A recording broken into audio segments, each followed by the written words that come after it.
네, 더불어민주당 이재명, 국민의힘 김문수 대선 후보, 그리고 한덕수 무소속 예비 후보가 공식 석상에서 처음 대면했습니다.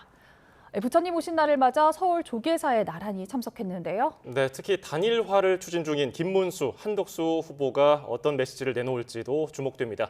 오늘은 강성필 민주당 부대변인, 윤기찬 국민의힘 법률위 부위원장과 짚어보겠습니다. 어서 오십시오. 네. 안녕하세요. 안녕하세요. 네, 조금 전 저희가 화면 잠깐 보고 오시기도 했는데 새 후보가 동시에 조계사에서 열리는 봉축 법요식에 참석했습니다. 한 공간에서 새 후보가 마주하는 건 이번이 처음이라서 여러모로 눈길을 끄는데요. 어떻게 보셨어요? 민주당 이재명 후보로서는 사실 부처님 오신 날의 뜻을 기리면서 여유 있는 후보로서의 모습을 보일 수가 있을 것 같다라고 생각을 하는데 아무래도 이제 김문수 후보와 한덕수 후보는 불편한 어떤 모습이 있을 거라고 생각을 합니다. 물론 밖으로는 웃고 있지만 지금 상당히 중요한 시기 아니겠습니까? 한덕수 후보는 단일화를 요구하고 있고 김문수 후보는 단일화에 대해서 미정한 어떤 모습을 미온적인 모습을 보이고 있기 때문에 어떤 보이지 않는 갈등과 시선이 조금씩 시작되는 것이 아닌가 좀 긴장된 얼굴로 봤습니다. 예, 이재명 후보는 김문수, 한덕수 후보를 싸잡아서 국가 반역 세력이라고 혹평을 했거든요. 어떻게 보셨습니까? 근데 정치 이제 선거 전략상의 프레임이라고 보는데 그 프레임이지만 저는 사실관계에 좀 어긋나는 부분이 꽤 있죠. 첫 번째는 이제 국민의힘은 계엄에 한 번도 찬성한다는 입장을 낸 적이 없고요. 그다음에 김문수 국민의힘 후보의 경우에도 국무회의에 참석 자체를 하지 않았어요. 그리고 기소를 받든가 그다음에 탄핵 심판을 받든가 한 번도 그런 적이 없기 때문에 저 부분은 이제 사실관계에 좀 어긋난다 보여지고 한덕수 무소속 후보의 경우에도 사실 탄핵 기각이 됨으로써 일단락된 문제거든요. 그러니까 효과 없는 선거 전략 차원의 약간의 프레임이다라는 생각이 들고 오히려 그에 비춰서 지금 이재명 후보의 경우에는 여러 가지 입법적 노력 등이 국민적 공감대를 얻기 힘든 것이고 헌법을 오히려 망가뜨리고 있다라는 평을 받을 만한 것들이잖아요. 대법원장을 탄핵하기 위해서 여러 가지 시도를 했다든가 또는 법안 발의 내용을 보면 본인의 처분적 법률이라서 본인에게만 어떤 효과가 있는 일회성 있는 법률 같은 느낌을 주는 이런 부분들과 관련돼서 국민적으로 볼 때 오히려 이게 헌법과 부합되는 것인지에 대해서는 의문을 제기하는 노력이 있기 때문에 저는 본인에 대한 비판을 받을 만한 지점을 상대방에게 프레임으로 걸었는데 맞지 않는 프레임이다 이렇게 평가를 합니다. 네, 지금 단일화 얘기도 나오는데 단일화 같은 경우에는 민주당에서는 어떻게 보세요? 사실 저희 민주당 입장에서는 단일화가 돼서 단일화 후보가 나오든지 아니면 단일화가 불발돼서 국민의힘 후보 혹은 무소속 후보 따로 나오든지 상관없습니다. 왜냐하면 저희 민주당은 계속해서 이번 대선의 프레임은 내란을 극복하는 걸로 시작해서 국민 통합하는 걸로 끝나야 된다. 그런 차원에서 김문수 후보나 한덕수 후보나 이 비상계엄에 대해서 자유로울 수가 없는 부분이다라고 생각을 하고 있기 때문에 저희는 단일화가 되든지 안 되든지 상관은 없다라고 생각을 합니다. 하지만 굳이 둘 중 누가 후보가 되는 것이 민주당에게 유리하겠냐라고 물으신다면 저는 개인적으로는 한덕수 후보가 단일화 후보가 되는 것이 민주당에게는 더 유리할 것 같다.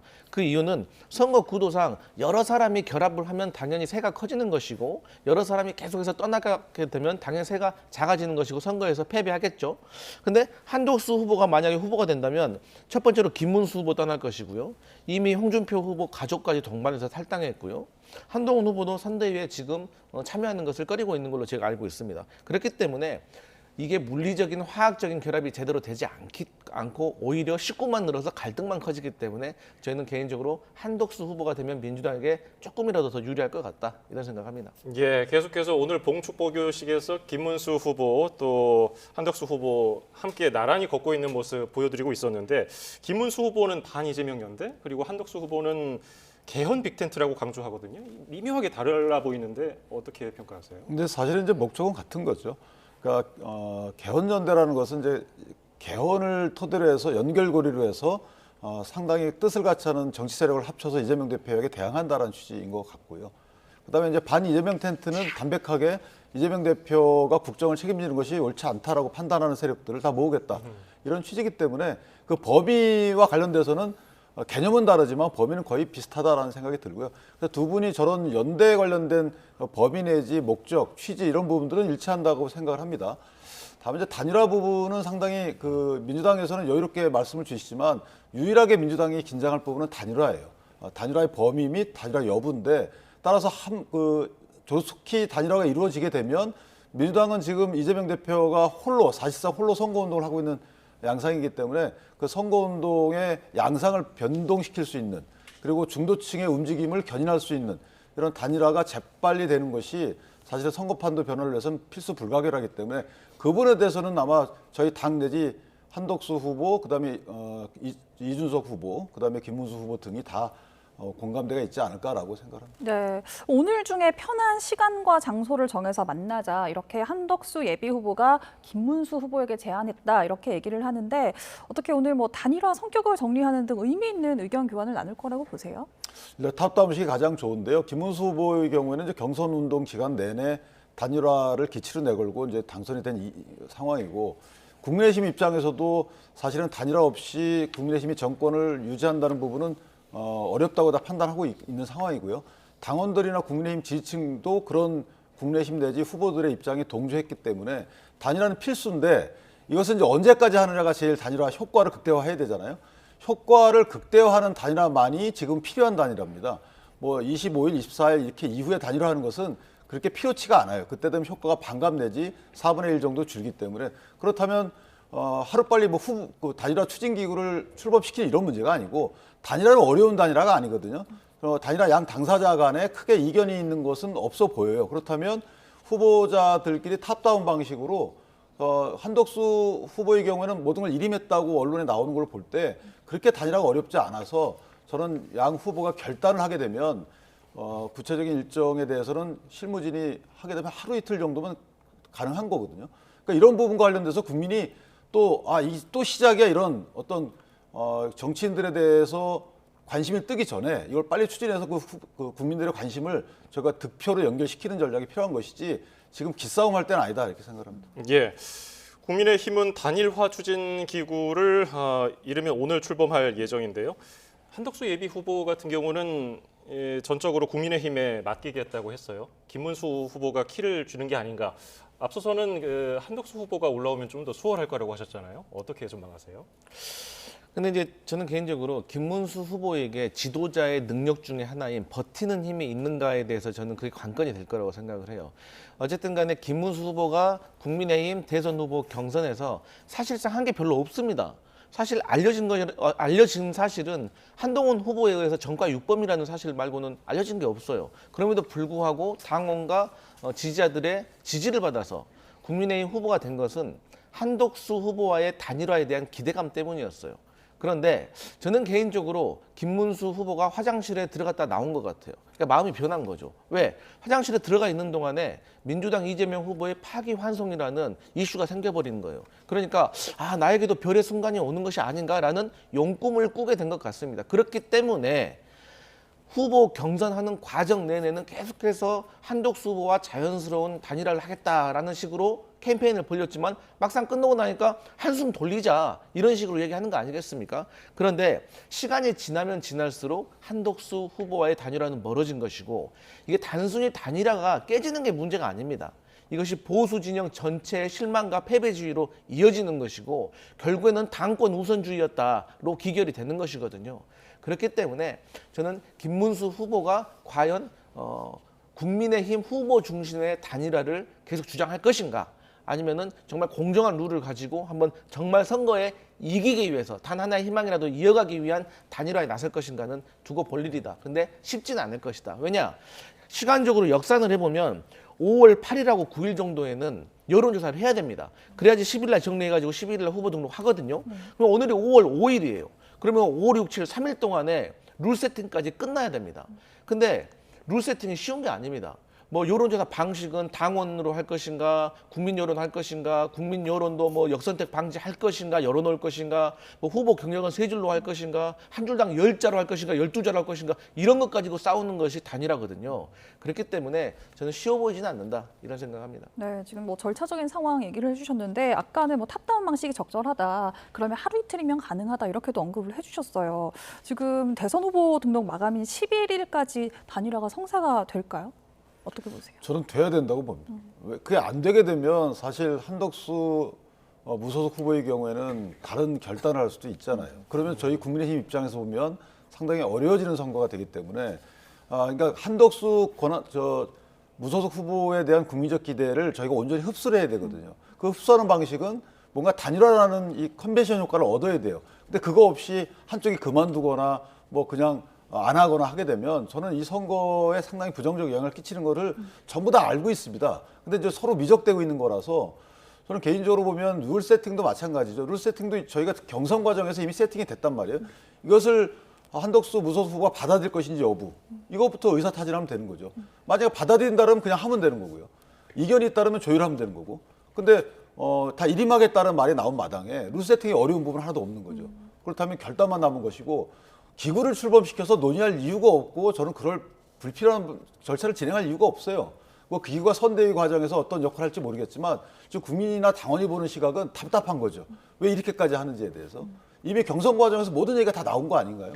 그래서 그런데 지금 다시 와가지고 다시 재세팅한다? 저는 이런 부분과 관련된 당원적 평가가 어떨지 모르겠고 특히 중도층 민심이 이거 지금 우리가 기대했던 부분이 하나 있었는데 이런 부분과 관련돼서 절차 진행하지 않게 되면 아까 말씀 주신 것처럼 그 국민의힘의 경선 단계에서는 당권을 위한 경선이었나 이런 의혹이 사실로 판명되는 것처럼 오해를 쌓잖아요. 저 그래서 이 부분에 대해서는 논의를 이어갈 것이 아니고 빨리 결단을 해야 됩니다. 우리 그 김문수 후보께서도 당무 우선권이 갖고 계시기 때문에 결단을 해가지고 본인의 안을 비대위에 올려서 얼른 통과시켜서 단자 여부나 추진 여부나 아니면 방법에 대해서 얼른 마무리 져야지. 이게 오래되면 이재명 대표와의 어떤 선명한 경쟁을 하는 것이 아니고 당내에서 당내 여러 정치 세력도 해결 못하고 떠안지 못하게 되면 선거에서 어떤 결과가 나올지 상당히 이제 불안한 당원들이 많은 거죠. 김문수 후보가 최종 후보로 뽑힌 이후에 단일화 강조했던 이양수 사무총장을 해임하고 장동혁 의원으로 교체를 했단 말이에요. 이렇게 좀 미적되다 보면은 중도층의 표심을 잃진 않을까? 이거 어떻게 전망하십니까? 그러니까 이제 중도층의 표심을 잃을 수밖에 없는 상황이 지금 벌어지고 있는 것이죠. 그러니까 우리 어렸을 적부터 공부 열심히 하면 좋은 대학 간다는 거 다 알고 있잖아요. 마찬가지예요. 우리 지금 윤기찬 변호사님께서 해주셨던 말들이 다 맞는 말이거든요. 근데 이게 어려운 게 뭐냐면 인간의 욕망 때문에 그러는 거예요. 그러니까 모두 다 각자의 계산이 있는 거고 각자의 정치 일정이 있는 것이기 때문에 그것만큼은 포기하기가 어려운 것이죠. 그렇기 때문에 이 단일화가 말처럼 쉬운 것이 아닌 것이고, 근데 문제는 뭐냐면 이 단일화를 하는 과정이 늘어지잖아요. 어쨌든 한덕수 후보는 무소속 후보인데 밖에서 어쨌든 뛰어야 됩니다. 그런데 이분이 사실상 정치를 해오던 분이 아니기 때문에 제대로 된 어떤 퍼포먼스를 보여주지 못해요. 오히려 점수를 깎아먹는 행보를 할 가능성이 매우 높습니다. 얼마 전에도 있었던 쪽방촌 일정이 있습니다. 이게 비난이 대단합니다. 왜? 쪽방촌에 갔으면 쪽방촌에 살고 있는 정말 어려운 국민들의 손을 잡아주고 안아주고 그들의 애환을 들어주는 그런 일정을 해야 되는데 그 근처에서 오세훈 시장 만나가지고 약자와의 동행 얘기하다가 국밥 먹고 돌아오신 거예요. 그러니까 그 쪽방촌 주민들이 뭐라고 합니까? 왜 우리는 안 만나고 가냐? 우리가 한덕수 후보가 언제 올지 어떻게 하냐? 이렇게 비판을 하는 거예요. 그러니까 이런 것들이 계속해서 보여지게 노출이 되게 되면 나중에는 단일화를 한다고 하더라도 그 효과가 이미 떨어지는 거고 이 단일화는 주식하고 비슷합니다. 이미 반영이 되는 거예요. 그렇기 때문에 저는 이 단일화 과정이 길어지면 길어질수록 이게 효과가 떨어지고 누군가는 통 크게 희생해야 된다 이런 생각합니다. 근데 사실은 이제 후보 당의 입장에서 보면 당의 입장만 놓고 보면 그 대선 후보는 수단입니다. 대선의 승리가 목적인 것이고 대선 후보가 목적일 수가 없어요. 저는 그렇게 생각을 하거든요. 많은 당원들도 그렇게 생각했습니다. 그렇기 때문에 이 수단 갖고 너무 지연스러운 여러 가지 논의를 이어가는 것은 맞지 않는다고 보고 따라서 조만간 결단할 거라고 저는 생각을 하고요. 당연히 또 김재원 비서실장도 뭐 방송 프로그램에 나와서 그런 취지 말씀을 하셨고 그리고 뭐 특별히 이견이 있다는 얘기는 안 하셨고요. 이양수 사무총장의 경질이 아직까지 공식으로 됐는지 안 됐는지 모르지만 그것도 단일화 여부와 관련된 입장 때문에 그런 건 아니다라고 밝히고 있기 때문에 그 부분을 일단 그렇게 말씀을 드리고 그다음에 이제 한덕수 후보의 쪽박총마무는 또 다른 면이 있는데 그 부분 제가 아직 우리 후보가 아니기 때문에 그 부분 제가 반박을 드리지 않겠습니다. 네. 무소속 한덕수 예비 후보 오늘 손학규 전 바른미래당 대표와 만찬 회동을 합니다. 그동안 손 전 대표는 이제 외곽에서 지원을 해왔는데 이번에는 적극적인 지지 선언까지 하면 이건 어떤 의미가 있다고 보세요? 이렇게 비교를 해볼게요. 지금 보수층의 농객이라고 불리는 조갑재 대표라든지 정규재 주필 같은 분들이 이재명 후보에 대해서 극찬을 하고 있습니다. 만나보니까 사람 다르더라, 괜찮더라, 준비가 되어 있더라. 이런 스피커가 있는 거하고 거기에 비교를 했을 때 우리 뭐 진보 진영이라고 하고 있는 정대철 고문이라든지 손학규 고문께서 뭐 한덕수 후보에 대해서 좋게 얘기를 하시는 것과 국민들이 받아들이는 체감이 어느 정도일까요? 비교가 되겠습니까? 되지 않아요. 그런데 이제 손학규 고문 같은 경우는 한때는 뭐 언론인이 뽑은 대통령 1위 뭐 이것도 한 10수년 전에 하셨던 분입니다. 하지만 마지막에 정치를 퇴장하실 때는 민주당에서 국민의힘, 국민의힘에서 바른미래당, 바른미래당에서도 제가 알기로는 이준석 후보와 조금 갈등이 있어가지고 좀 안 좋은 모습으로 퇴장을 하셨던 걸로 제가 기억을 합니다. 그렇기 때문에 이게 새로운 시대를 여는 새로운 지도자인데 그 과정 속에서 물론 나이가 문제가 되지는 않지만 한덕수 후보가 사실 조금 나이가 많기 때문에 시대에 뒤떨어진 사고방식을 할 수 있는 거 아니냐. 그렇기 때문에 공무원 55년 한 것도 오히려 득이 될 수도 있지만 실이 될 수도 있어요. 근데 그 주변에 모여드시는 분들도 사실상 좀 새 시대를 맞이하기에는 조금 감이 좀 떨어진 거 아니냐. 그러니까 한동훈 후보가 계속해서 시대 교체를 요구했었잖아요. 그러니까 그게 국민의힘의 고질적인 문제에 대해서 보수 정치의 문제에 대해서 지적을 한 거거든요. 그런 차원에서 저는 정대철, 손학규 고문이 한덕수 후보에 대해서 지지하는 것은 그렇게 큰 효과는 없을 것 같다. 그렇게 예상합니다. 근데 이제 상식적으로 보면 언론 관계 직종에 있었던 분이 정치인을 지지하는 거하고 그다음에 정치에 현업에 있고 지자체장까지 역임하셨던 분이 시대 정신을 반영한 정치인이다라고 얘기하는 거하고는 무게가 다른 거죠. 이것은 이제 해당 지지하신 분이 나이를 따질 게 아니고 저는 연륜을 따져야 된다고 보는 것이고 현 시대 정신은 국민들이 어떻게 평가할지 모르겠지만 어쨌든 갈등을 막아서 진영에 안주하고 있는 정치인들이 편한 정치하지 않도록 하는 거 아니겠어요? 정치인들이 성과를 내가지고 국민을 지지를 받아야 되는데 진영에 안주해서 일하는 거 없이 만약에 국민 지지를 받는다. 그럼 그 피해는 고스란히 국민이 받는 거거든요. 이런 문제 제기를 여러분들이 하고 계신 거예요. 심지어 민주당 분들도 그런 말씀하시는 분들도 계실 정도. 이거는 정말 시대 과제입니다. 그럼 이 시대 과제를 누가 잘 할 것인지에 대해서 각자 입장이 있는 것이고 그런 취지에서 이제 손학규 전 대표 등이 얘기를 하시는 거고 또 하나는 이제 외연 확장의 의미가 있는 겁니다. 지금 이재명의 민주당 에서도 빅텐트를 하고 있는 거예요. 조국 혁신당하고 또 후보도 혁신당이 안 냈잖아요. 진보당하고 단일화 문제도 언급되고 있고요. 그다음에 보수 어필도 하고 계시고 이게 사실 빅텐트고 중도 이상으로 나아가는 건데 그 똑같이 한덕수 무소속 후보 같은 경우에도 빅텐트를 하고 있는 거예요. 거기에 이제 국민의힘 후보하고 한덕수 후보하고 어느 정도 단일화가 된다 그러면 그 빅텐트를 위한 노력이 국민의힘에서 그 노력을 갖고 또 국민께 다가가는 거고 이런 식의 양쪽의 빅텐트를 통해서 상대 지정까지 다가가는 거기 때문에 이거는 똑같은 정책 기조다. 선거운동 전략인 것 같고 따라서 이 부분은 양측이 다 바람직하다라고 생각을 합니다. 왜냐하면 진영 정치를 깨서 정치인들로 하여금 진영에 안주하지 않는 국민을 위한 성과 위주의 정치를 할 수 있도록 그런 문화 만드는 선거 전략은 저는 바람직하다고 봅니다. 예, 뭐 한덕수 예비 후보, 손학규 전 대표, 이낙연 전 총리, 정대철 헌정회장, 게다가 이번에 개혁신당 이준석 후보까지 끌어올 수 있을까? 더 큰 빅텐트가 가능할까? 어떻게 전망하십니까? 어렵죠. 그 이유는 아주 간단합니다. 탄핵의 강을 못 넘기 때문에 안 되는 겁니다. 그러니까 제가 다시 말씀드리지만 이번 선거는 국민들이 비상계엄에 대해서 잘못됐다라고 명확히 규정을 하셨고 그렇기 때문에 윤석열 전 대통령이 파면되어야 한다라고 일관되게 12월 3일부터 파면되는 그 날까지 한 번도 이 여론이 약간의 등락은 있었지만 변한 적이 없습니다. 마찬가지로 이준석 후보 같은 경우도 윤석열 전 대통령과 지난 악연도 있는 거지만 그걸 떠나서 어쨌든 비상계엄 잘못됐고 탄핵되어야 한다라고 했습니다.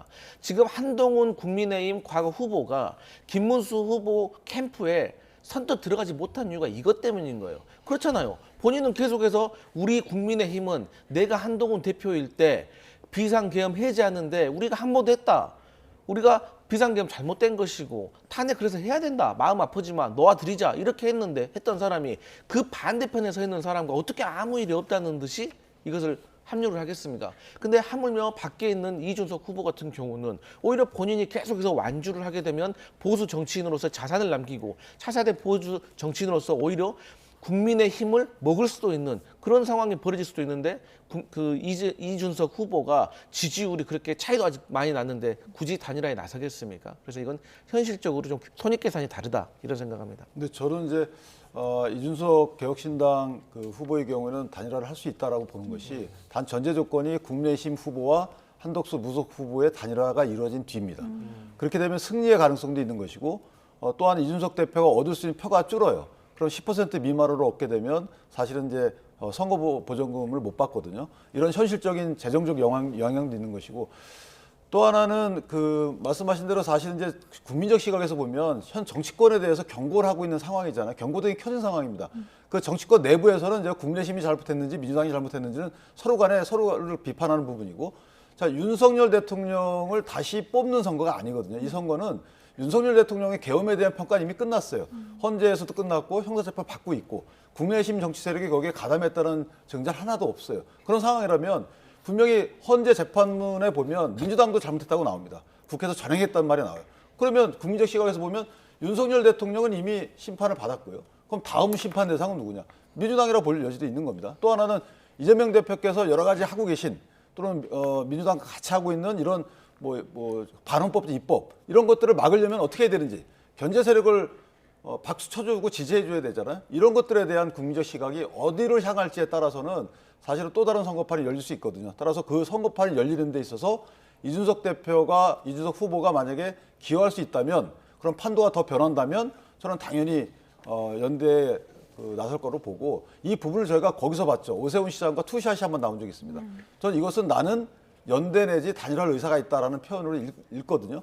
그렇다면 국내심에서는 그 전제 조건인 그 이전의 연대에서 또는 그 단일화에서 뭔가 성과를 얼른 내줘야죠. 네. 그런데 이제 같이 경선 과정을 달려온 한동훈 전 대표 같은 경우는 좀 거리두는 모습을 보이고 있어요. 선대위 합류는 생각할 시간이 필요하다 이렇게 밝혔는데 어떤 점을 좀 고심을 하는 걸까요? 글쎄요, 본인을 지지했던 여러 의원들과의 해단식을 하시는 것 같아요. 해단식을 하고 나서 어느 정도 의견을 듣고 왜냐하면 선대위 합류하시게 되면 일단 선거운동, 선거 전략, 기조 이런 것들에 대해서도 공동선거운동 대책위원장이니까 밝힐 거 아니겠습니까? 그런 거에 대한 의견 수렴을 하시고 나서 당연히 도우시겠죠. 전 대표를 하셨고 또 누구보다도 이재명 대표에게 국정을 맡기는 것은 불안하다라고 생각하시는 분 중에 하나이기 때문에 당연히 국민의힘을 도울 거로 생각하고요. 조만간에 그런 결정이 공개되지 않을까라고 생각합니다. 예.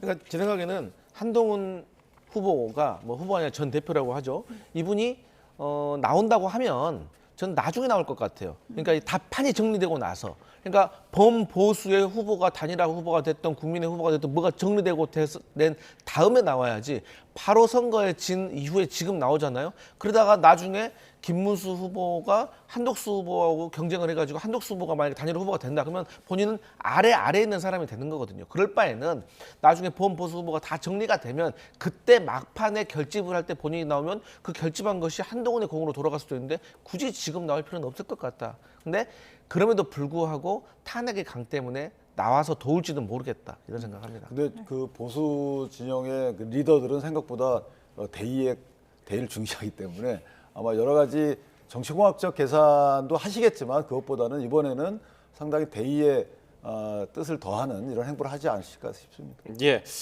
민주당 이재명 대선 후보 민생 행보하고 있는데 어제는 경북 지역에 갔습니다.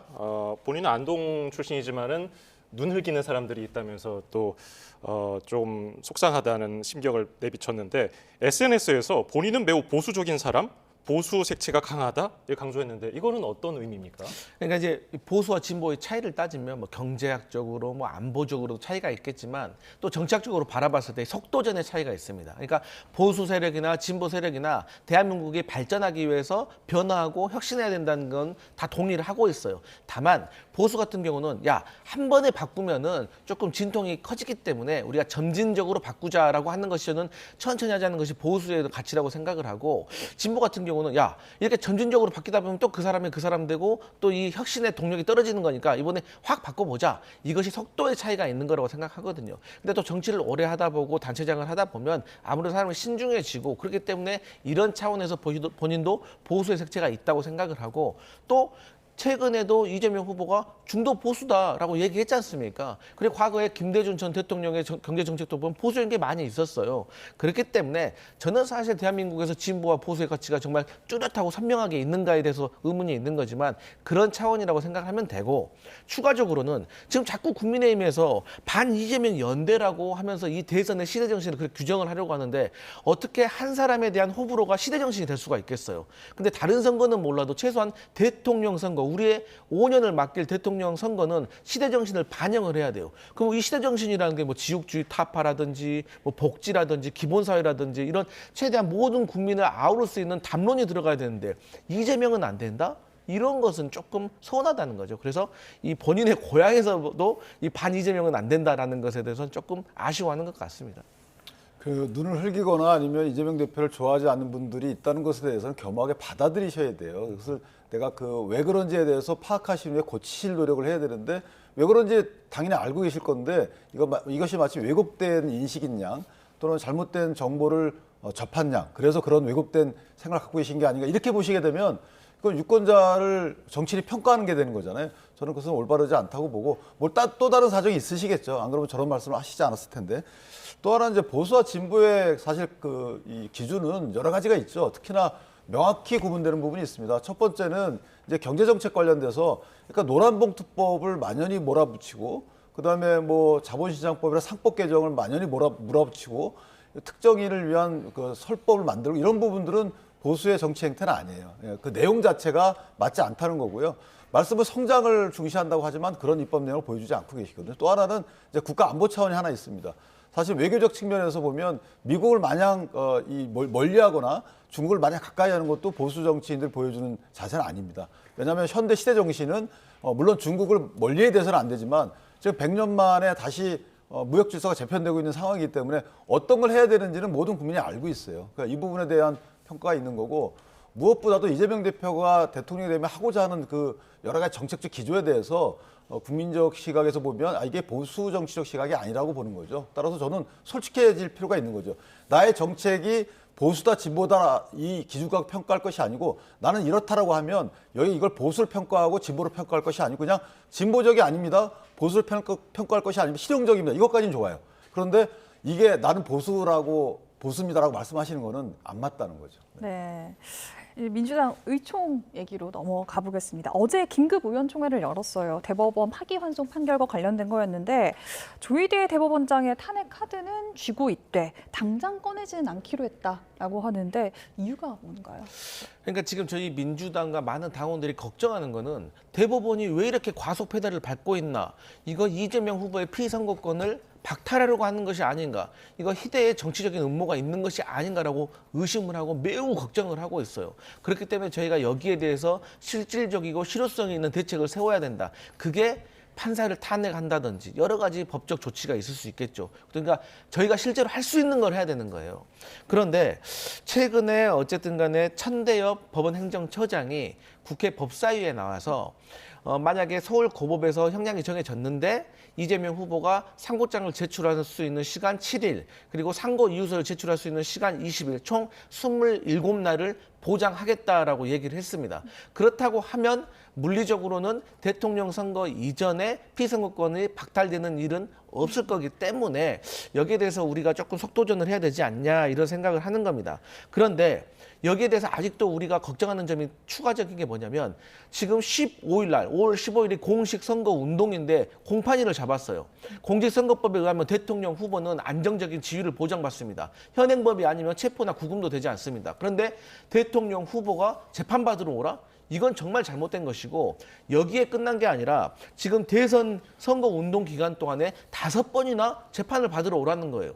또 6월 3일 선거일 날도 재판을 하자는 겁니다. 이거 국민들이 알고 계시면 다 모르실 거예요. 그렇기 때문에 여기에 대해서 우리가 국민들께 알리고 여기에 대해서 실효적인 우리가 조치를 취해야 된다. 이거는 국민의 참정권을 침해하는 것이다. 이재명 개인의 어떤 재판의 문제가 아니라 국민의 참정권을 지금 침해한다고 생각하기 때문에 여기에 대해서 저희가 대책을 세울 것이다. 하지만 당장의 탄핵은 카드는 준비하되 아직은 신중할 것이다. 이런 입장인 겁니다. 예, 민주당은 공판 취소나 연기를 주장하고 있어요. 그걸 왜 당이 주장하죠? 그럼 이재명 대표가 거기다 뭐 공판 연기 신청서를 내거나 이렇게 하면 피고인의 지위에서 하면 되는 거예요. 그 거대 정당에서 그걸 내게 되면 이거 사법부 압박으로 읽혀지는 거고 사실 그럼 힘없는 국민들은 그렇게 못 하잖아요. 이것도 불평등인 거죠. 자, 문제는 뭐냐면 이 재판이 2022년 9월 달부터 시작이 된 거예요. 이게 어제 오늘 시작된 게 아니란 말이죠. 그럼 2년 6, 7개월 진행돼서 이런 결론이 나온 것인데 그에 비해서 민주당에서 후보로 선출한 건 최근이에요. 그럼 누가 더 잘못한 거죠? 민주당에서 공직 후보자로 이 적격성 있다고 추천한 분, 그 추천 행위 자체가 문제가 있는 거죠. 그렇게 평가할 때 부분이지 재판을 왜 이제 와서 하느냐 이런 개념이 아니라는 겁니다. 두 번째는 대법원에서 35일 만에 왜 판결하느냐 이미 이제 2년 7개월 해왔던 거고요. 그다음 1심 판결에서 2년 2개월 했던 부분도 똑같이 1년에 2년 나왔어요. 유죄 취지로 판결이 됐단 말이에요. 자, 그럼 충분히 판단한 거잖아요. 근데 대법원에서 비슷한 취지의 유죄 취지 파기환송이 나왔어요. 그럼 대법원을 뭐라 할 것이 아니고 고등법원을 뭐라고 해야 되는 거죠. 그럼 1심과 3심에 배치되는 판단을 한 고등법원에 대해서 비판을 해야 되는 거죠. 그런 식으로 약간 민주당이 본인들 위주의 판단하는 건 이해를 하겠지만 대법원이 마치 법률에 위배된 것처럼 주장을 하게 되면 안 되는 거죠. 왜냐하면 탄핵을 한다는 거는 헌법과 법률 위반이 있다는 거잖아요. 그럼 어떤 헌법과 법률 위반이 있는지를 적시하지 않고 탄핵을 하겠다라는 것은 이것은 대법원의 어떤 상권 분립을 침해하는 것뿐만 아니고 심자랑하는 걸로 보이기 때문에 그 부분은 좀 조심해야 된다고 생각합니다. 네. 근데 이제 그러면 왜 탄핵을 해야 되냐라는 질문을 하시는데 첫 번째로 쉽게 말해서 이 1심과 2심이 갈린 이 사건에 대해서 전원 합의체에 회부가 됐는데 이것도 이례적으로 신속하게 됐습니다. 근데 이 대법관들이 이 기록들을 사건 기록들을 다 봤냐는 거예요. 이게 6만에서 7만 페이지가 되는데 22일 날 전원 합의체가 회부됐으니까 그럼 24일에 결정을 했으면 22, 23, 24, 4일 동안에 이 컴퓨터 모니터를 가지고 6, 7만 페이지를 다 봤다는 겁니까? 그렇기 때문에 그렇게 주장을 하고 있어요. 그렇기 때문에 저희 민주당은 그러면 대법원에 로그 기록을 제출해달라. 요즘 로그 기록을 보면 누가 언제 몇 시, 몇 분, 몇 초에 로그해서 얼마 동안 체류했는가 다 볼 수가 예. 있습니다. 그렇기 때문에 대법관들이 정말 봤는지가 중요한 것이고 예. 마지막으로 신속하고 공정한 재판을 받을 권리가 있는 겁니다. 신속하게 재판 받아야 될 의무가 있는 게 아니에요. 그리고 100명의 범인을 잡으면 뭐합니까? 한 명의 억울한 사람이 생기면 어떡해요? 근데 그 억울한 한 명이 100만 명이 넘는 국민과 당원이 선출한 민주당의 후보자이면 이거 어떡할 겁니까? 그리고 633 이것은 민주당의 이재명 후보가 지연시킨 것보다 예. 검찰이 과도하게 증인을 채택하고 그다음에 재판부가 교체되는 일련의 사정들이 있었습니다. 그렇기 때문에 뭐 국민의힘의 뭐 의견도 일간 타당할 수가 있겠지만 저희 민주당의 입장은 이렇다는 걸 예, 알려드립니다. 반론 듣고 제가 마무리하겠습니다. 이게 이제 재판을 아시는 분들은 이게 2년 6개월 했다는 거잖아요. 대법원에서는 그리고 1심과 2심은 사실관계 다툼이 없어요. 증거에 이의가 없어요. 그 말은 뭐냐면 사실관계는 다 인정이 된 거고 이 사실관계를 해석하는 그 문헌의 의미를 해석하는 그 내용이 다른 거예요. 그렇다면 1000페이지 안 봐도 돼요. 이미 다 공소 사실은 인정이 되는 건데 이 의미를 어떻게 볼지만 다르기 때문에 그것은 하루도 되는 겁니다. 하루도. 그러니까 6만 페이지를 봤냐 안 봤냐가 재판이 공정하냐 이게 뭐 졸속 재판이냐 판단할 근거가 될 수 없고 봤겠죠. 그러나 보는 속도가 문제일 수 있어요. 그러나 이 보는 속도가 아무런 문제가 없는 것이 증거 판단에 거의 90%의 기록이 있습니다. 이 부분을 안 봐도 되는 거예요. 그런데 예. 지금 와가지고 마치 이것을 안 본 것이 재판을 정해놓고 한 것처럼 이렇게 말씀하시는 건 문제라는 거고 또 하나는 1심에서 50여 명의 증인 신문을 한 부분은 이재명 대표께서 다 부동의했기 때문에 하는 거예요. 그건 절차상으로 하는 거라서 예. 마치 검찰이 끌기 위해서 하는 건 아니다. 이재명 대표께서 부동의를 통해서 오히려 재판을 늘린 거다. 이렇게 판단하는 알겠습니다. 오늘 말씀 여기서 줄이죠. 강성필 민주당 부대변인, 윤기찬 국민의힘 법률위 부위원장이었습니다. 감사합니다.